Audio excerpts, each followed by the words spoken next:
Lions could take him, not to trade him, but for their own use as a quarterback.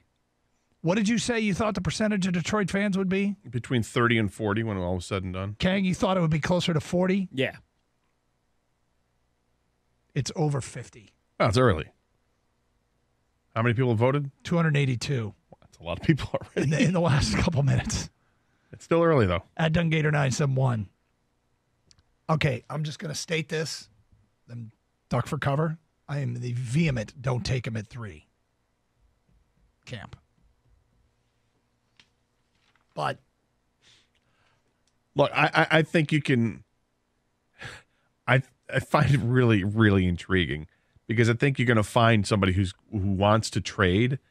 Whether or not the offer is good enough for you to accept is debatable, and of course, you always would love to find out what those offers are.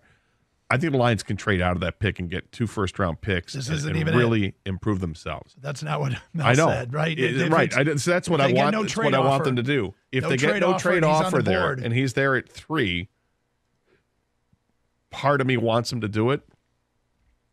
And yet there's another part of me that says, why wasn't there a trade offer? Because Tua can't miss a year ago. Cannot emphasize enough. This isn't what you think they're going to do. This is, would you do it? Now, I don't trust his health. I don't trust his health. I think the Lions have a quarterback you can win with. It's funny. Do I trust Stafford's health?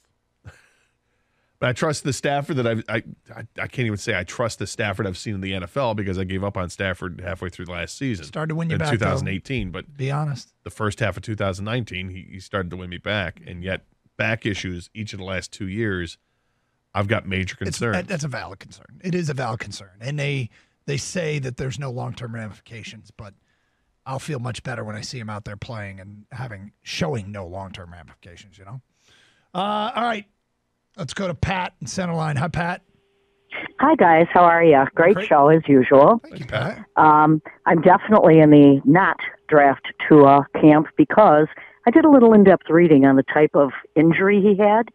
And it's very serious. It's the type of injury you get in a catastrophic car accident.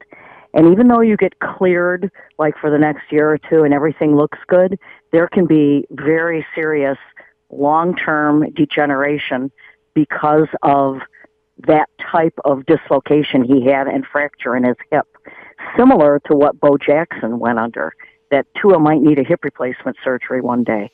So definitely I would not risk a number 3 on something that is so questionable. Yeah, there was talk about the Bo thing because that comparison was immediately made, and I can't remember where I heard this.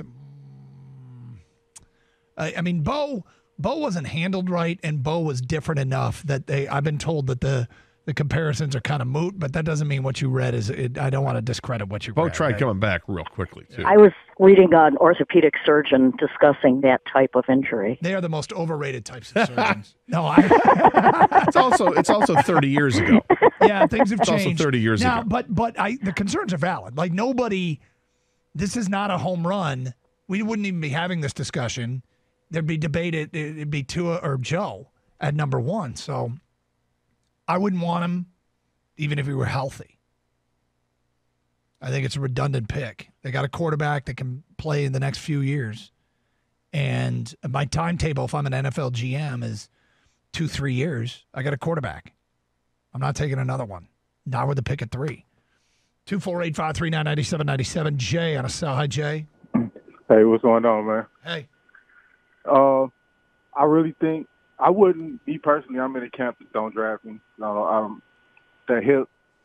You need your hip when you playing quarterback. So I wouldn't draft him right now, but I think they will because they can use this for a bargaining tool with the Fords to get another year if things don't go right. It's like, oh, look, we took the can't miss guy and we missed, but then the Fords will go for it and get them a little bit more job security. So this is every decision is made to keep my job, not every decision is made to in the best of the organization. They are human beings, and their jobs on the line. They go figure out any way they possibly can to keep their jobs. It's not about the future of the team. Jay, I understand the point of view. You're not. What would Jay do though? What he said you said you'd pass on him, right? Yeah, I passed on him. I just go get some more defense, especially with the crazy scheme that we run. Yeah, definitely need more talented, explosive defensive players. Thank you for the phone call, 248-539-9797. Look, we're talking about this because Mel Kiper goes on ESPN last hour and says this isn't about, runs down all the teams that could take him. He's not worried about the injury. He's got him as the third player available in the draft and cited all the usual suspects of who could take him, Miami, Chargers, Tampa, etc. Then says, heck, he might even go number 3 to the Detroit Lions. He didn't say to trade. Like the Lions would select him to keep him as a quarterback on their roster. Who'd be in favor of this? We tweeted out the question, and the phone calls are coming in, but we've had a minor change. Don't take him has 50.2% of the vote. We ran a poll yesterday that ended up being 50.1 to 49.9. Wow. So we've back-to-back days we have heated debate. We'll tell you who won that poll, by the way, today at 12:30. For those who didn't see it, you can also check it out on our Twitter page at DunGator971. Chance to win $1,000 coming up at 12:30 as well. Justin on a cell is next. Hi, Justin. Hey guys, how you doing today? Okay. Good. The thing is, and I'm trying to completely wash out of my head all the reasons why the Lions themselves wouldn't do it and why I wouldn't pick him if I were the GM or just me as a fan. Why I wouldn't support it is it's redundant, like you said. For one, the injuries don't make any sense. But when you look at it, is okay. The only reason why it may make sense is because of the Stafford injuries. Well, a third overall pick is not somebody you take for a backup quarterback to groom. People don't groom quarterbacks like that anymore. So if Stafford next year, boom, his back is hurt again, he's done, he retires week 3. Well, I mean, it's pretty safe to say we're going to get another high-end pick. And I don't think anybody can refute the idea that in the next 5 years, the Lions will probably be in the top 10 3-4 times. And you don't think anybody can refute that? If Stafford gets hurt, and are you saying if Stafford gets hurt and is done, you think they'll be in the top 10 3 or 4 times in the next 5 years? 100%. And if Stafford gets hurt next year, we'll be a top 2, top 3 pick again. But maybe. why would we want this regime to pick the next regime's quarterback? Because we don't know who the next guy is going to come in. The next head coach is going to come in. He might not gel with what Tua's got going on. Now we got a front office who's going to hire a head coach and a GM due to the players that we have, and I just don't think that's the right way to go about it. You wouldn't take him? I no chance in hell, even if he was healthy, would I take him. And an underrated player that people aren't even considering, and I'm forgetting his name right now, but that offensive tackle. The offensive tackle that's been on top of the boards, and he's supposed to be one of the best tackles in the last 10 years. Andrew Thomas from Georgia. I think people really need to start wrapping their heads around that he's a serious contender for being that number 3 pick. Thank you, Justin. 248-539-9797. Jim is on a cell, and he's next. Hi, Jim. Hey, guys. How are you? Okay. All right. Here's the wild idea here. Do you think, first of all, that Stafford has any trade value? I think he has some trade value, yes. Okay. So what do you think they could get for him? Maybe a second, third-round pick? I think you could definitely get a second. My question is, can you get a first? Okay. All right. So here's my scenario, and this is the quick turnaround that Patricia and Quinn are looking for. Trade Stafford. Accumulate a couple more early picks. Trade that number 3 pick down to somebody like Miami, maybe the Chargers or whoever, and accumulate a couple more higher picks. And then things get a little wild here. We go after Tom Brady and sign him for 1 year, maybe 2. Draft another quarterback. Nobody's talking about the kid from Georgia much. Maybe he's one that they could get a little bit later in the first round. And have Brady groom him for a year or 2. Okay. And then maybe turn the reins over to him. And then the one thing here, I might get a little grief here, but again, surround Brady with as much talent as you can. Go out and sign Antonio Brown. Well, we don't have to do that to get a talent around him. I'm glad you brought this up. We brought up the Brady thing a couple weeks ago.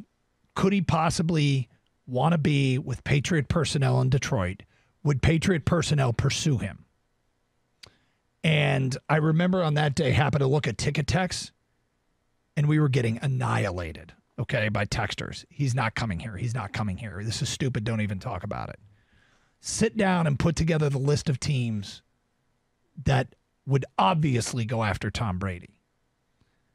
The list isn't as long as you would think, because there's a lot of teams that are set at quarterback. There are a lot of teams that are committed to a younger guy that probably are going to want to play the younger guy. There's a lot of teams that are locked into who they have contractually. There are a lot of teams that Brady would never choose. And I wouldn't put Detroit in the never choose category. I don't think it's likely. I'm not predicting it, but I wouldn't rule it out. And if they moved from Stafford, could we see Patriot guys going after the Patriot guy? Of course. Now, you're talking about wholesale massive changes. I mean, imagine if you signed Tom Brady, trade Matt Stafford, and draft Jerry Jeudy. What do you got there? You got better receivers than he had in New England? Yup. And then dedicate all the rest of your resources to defense? Again, I don't think this is likely, but I don't think it's 100% out of the question. I didn't think it was likely people would want Tua, but right now, 48.2% of you do. Just for the sake of argument here, I found odds on which team Tom Brady will play for in week 1 of the 2020 regular season, if not the Patriots. Yep. The odds-on favorite are the Cleveland Browns. There you go. Followed by Carolina, the Raiders, the Chargers, the Cowboys, the Colts, and the Buccaneers. All of those are 9-1 favorites or better. The Lions are one of the few teams not listed, for what it's worth. 248-539-9797. Ticket text 97136. Your chance to win $1,000 coming up in the next couple of minutes. And get to more of your phone calls on this. If you missed the original Mel Kiper soundbite, you'll hear it again today at 12:35. 97.1 The Ticket.